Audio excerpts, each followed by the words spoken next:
여러분 안녕하십니까? 제4기 교과 여호수아서를 공부하는 중에 있습니다.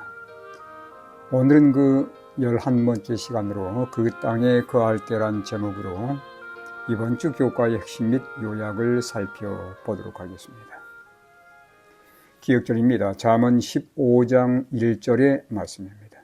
유순한 대답은 분노를 쉬게 하여도 과격한 말은 노를 격동하느니라. 교회는 서로 다른 배경과 문화에서 자란 사람들이 한 목적을 위해서 함께 생활하고 또 일하는 그러한 공동체입니다. 그래서 때때로 갈등과 긴장이 발생하기도 합니다. 여호수아 22장을 보면 정복사업을 마치고 요단강 동편으로 돌아간 지파들이 제단을 쌓은 것 때문에 요단강 서편 지파들의 오해를 사게 됩니다. 공동체인 교회가 어떻게 그러한 오해를 불식시키고 서로 간에 진정한 연합을 이룰 수 있을 것인지 이번 교과를 통해서 그 비결을 배우도록 하겠습니다. 일요일 헌신. 요단 동편에 정착한 루벤, 갓, 므낫세 반 지파의 헌신에 대해서 성경은 어떻게 말하고 있습니까? 여호수아 22장 2절과 3절의 말씀입니다. 그들에게 이르되 여호와의 종 모세가 너희에게 명령한 것을 너희가 다 지키며 또 내가 너희에게 명령한 모든 일에 너희가 내 말을 순종하여 오늘까지 날이 오래도록 너희가 너희 형제를 떠나지 아니하고 오직 너희 하나님 여호와께서 명령하신 그 책임을 지키도다. 이미 요단강 동편에 정착했던 루벤, 갓, 므낫세 반 지파는 모세와 여호수아의 가르침에 따라 가나안 정복에 오래도록 형제들과 함께 협력했습니다. 그들은 아내와 자녀들을 요단 동편에 남겨둔 채 대략 6 내지 7년 동안 가족들과 떨어져서 다른 지파의 형제들과 가나안 정복에 헌신한 것입니다. 이제 정복 사업은 마쳐졌고 루벤, 갓, 므낫세 반 지파는 요단 동편 가족들이 기다리는 곳으로 돌아갔습니다. 이후에 전개되는 얘기는 요단강을 사이에 두고 갈라진 양쪽 지파들이 어떻게 참 연합을 이룰 수 있었는지에 대한 사건으로 이어집니다. 여호수아는 이스라엘 12지파가 어떻게 연합할 수 있었는지 그 비결을 소개하고 있습니다. 그것은 다름 아닌 하나님을 섬김에 있었습니다. 즉 그들은 동료나 사람들을 섬기는 대신 하나님을 섬겼습니다. 그들이 거주했던 지역에 상관없이 가나안 땅을 주시기로 약속하셨고 그 약속을 이루어주신 여호와 하나님 그분을 섬겼기에 그들 사이에 진정한 연합을 이룰 수 있었다는 것이죠. 신약 성경에서도 바울은 사람을 위해서가 아니라 하나님을 위해 일하듯 섬기라고 권면하고 있습니다. 여기 제시되어 있는 성경절들을 참고하시기 바랍니다. 이러한 섬김이 있는 곳에 진정한 연합이 따르게 되어 있는 것이지요. 월요일 고발. 요단 동편으로 돌아간 지파들에 대해서 서편의 지파들이 어떤 고발을 했습니까? 여호수아 22장 10절과 12절의 말씀을 참고해 보시기 바랍니다. 루벤 자손과 갓 자손과 므낫세 반 지파가 가나안 땅 요단 언덕가에 이르자 거기서 요단가에 제단을 쌓는데 보기에 큰 제단이었더라. 12절입니다. 이스라엘 자손이 이를 듣자 곧 이스라엘 자손의 온 회중이 실로에 모여서 그들과 싸우러 가려 하니라. 동편으로 돌아간 루벤, 갓, 므낫세 반 지파가 요단 경계에 제단을 쌓았다는 소식이 전해지면서 서편에 자리 잡은 9지파 반은 긴장하기 시작했습니다. 필연적으로 떠오르는 질문들은 이 돌들을 무슨 의미로 세웠느냐는 것이었습니다.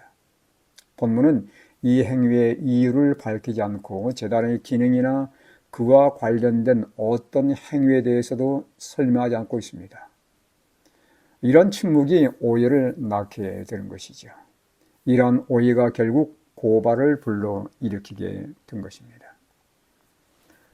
이스라엘이 가나안 정복을 위해서 처음 요단강을 건넜을 때도 돌로 된 구조물을 세웠습니다.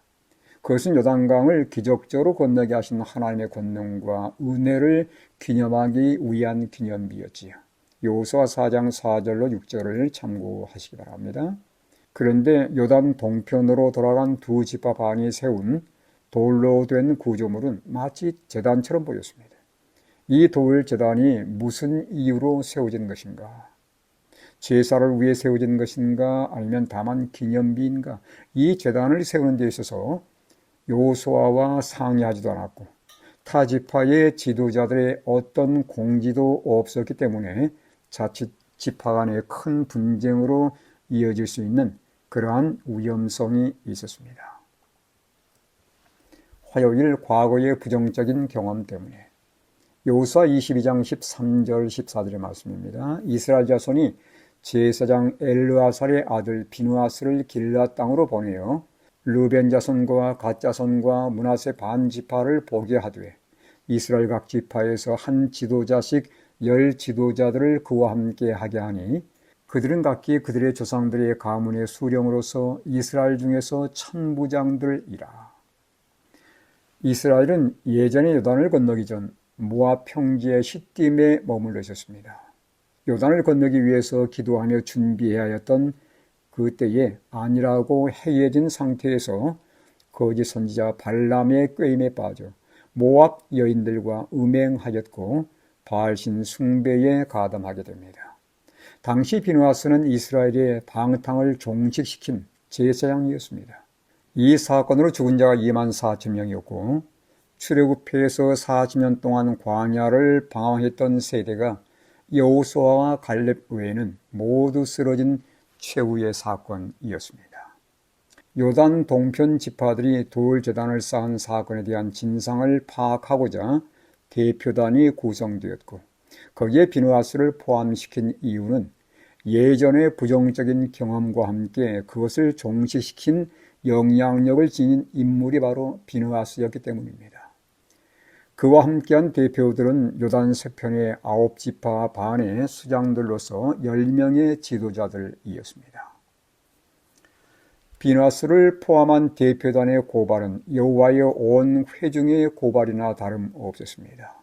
이스라엘 백성들의 염려를 전달하면서 그들은 과거 시딤에서 이스라엘이 바알보를 섬기는 죄악으로 하나님께 범죄함으로 그분의 분노를 초래했던 사건을 상기시킨 것입니다.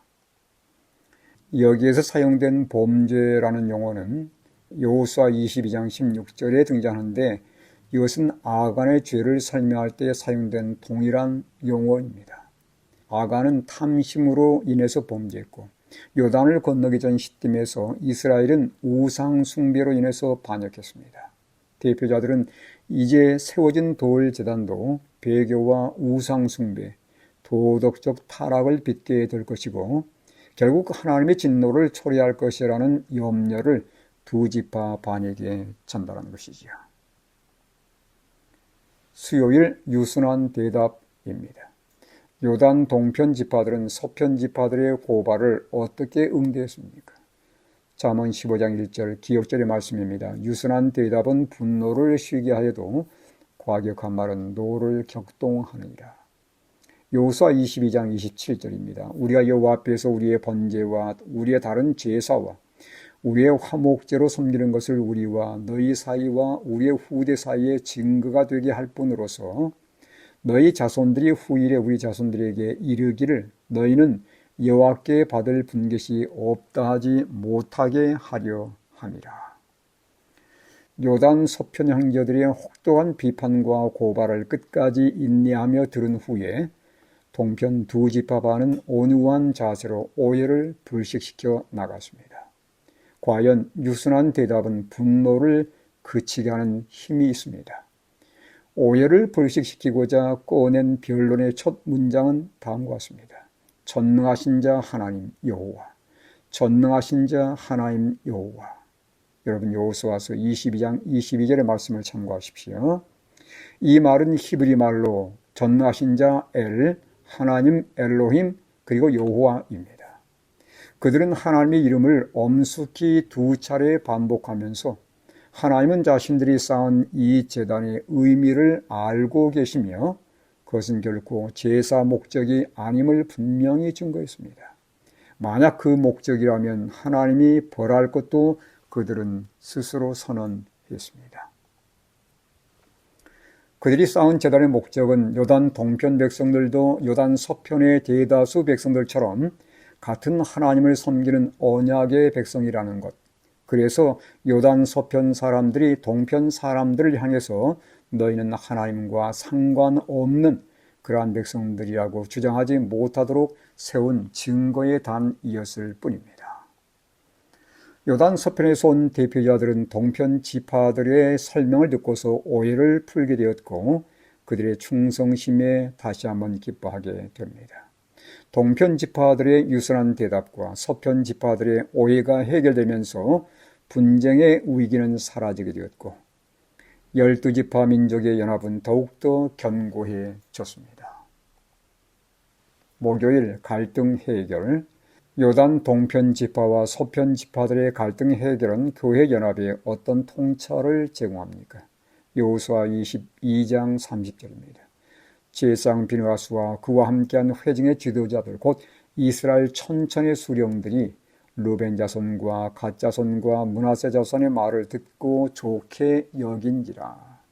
여호수아 22장은 일상적인 인간관계에 적용할 수 있는 몇 가지 의사소통 원칙을 담고 있습니다. 여러분께서 이 내용들을 잘 파악하셔서 우리 교회에 혹시 어떤 갈등이 생길 때 잘 적용해 보시길 바랍니다. 첫 번째, 이 일이 잘못되어 가고 있다고 생각되면 방치하지 말고 먼저 서로 소통하라는 것입니다. 요단 동편 지파들이 제단을 쌓는 이유에 대해서 소통했더라면 불필요한 문제를 피할 수 있었을 것입니다. 두 번째, 자신의 판단을 믿고 성급하게 결론을 내리는 일이 없어야 한다는 것이죠. 서편 지파들은 소문을 듣고 동쪽 지파들이 배교했다고 성급한 결론을 내림으로 문제는 더욱더 심각해졌습니다. 세 번째, 어떤 문제이든 결론에 따라 행동하기 전에 상대방이 왜 그렇게 행동했는지 먼저 들어보는 기회를 가지라고 하는 것입니다. 네 번째, 연합을 이루려면 기꺼이 내 편에서 희생할 준비를 갖춰야 하는 것이죠. 양보함이 없이는 결코 화합도 없다는 것을 기억하시기 바랍니다. 다섯 번째, 합당한 일이든 부당한 일이든 비난을 받을 때 분노를 가라앉히는 비결은 온유한 대답입니다. 비난에 비난으로 맞서는 것은 평화와 연합을 깨는 일이라는 것을 명심하시기 바랍니다. 여섯 번째, 오해가 있었음을 인정하고 평화가 회복됐을 때 기뻐하며 하나님을 찬양하라는 것이죠. 두 지파 반의 설명을 듣고서 서편 지파 대표들은 좋게 여겼고 또한 이 보고를 받은 백성들은 하나님을 찬송하는 경험을 갖게 되었습니다. 이렇게 해서 교회의 연합은 더욱더 공고하게 된 것이죠.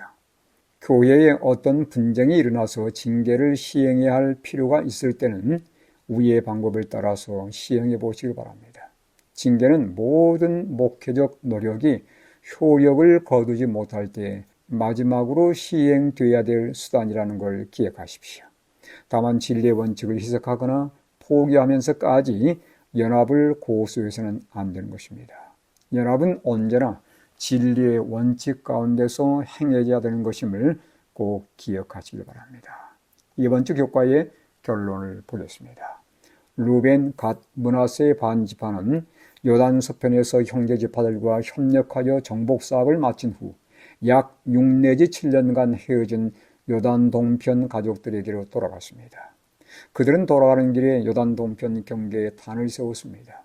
이 단에 대해서 여호수아와 상의하지도 않았고 형제 지파 지도자들에게도 알리지 않았기 때문에 의심과 오해를 낳게 되었고 요단 서편의 9지파 반은 비느하스와 각 지파 수령들을 대표자로 보내서 그 단에 대한 진상을 파악해 오도록 했습니다. 요단 서편 형제 지파들의 비판과 지적에도 불구하고 동편의 두 지파 반 형제들은 온유한 답변으로 응했습니다. 그들은 전능하신 하나님을 가리키며 그 단은 번제나 화목제를 위한 것이 아니라 혹시 미래의 요단강 동편 형제들과 서편 형제들이 한 민족임을 잊지 말고 그들을 버리지 말아달라는 증거로 세운 것이라고 증언함으로써 오해는 불식되었고 이로 인해서 민족의 단합은 더욱더 공고해졌습니다. 이번 주에도 이러한 말씀을 우리의 삶과 우리의 교회 생활에 잘 적용해서 우리 교회가 분쟁이 없는 정말로 화합의 장소가 되고 연합을 통해서 더욱더 성장과 부흥을 경험하는 우리의 교회 공동체 되기를 간절히 바라며 이번 주 교과를 마치겠습니다.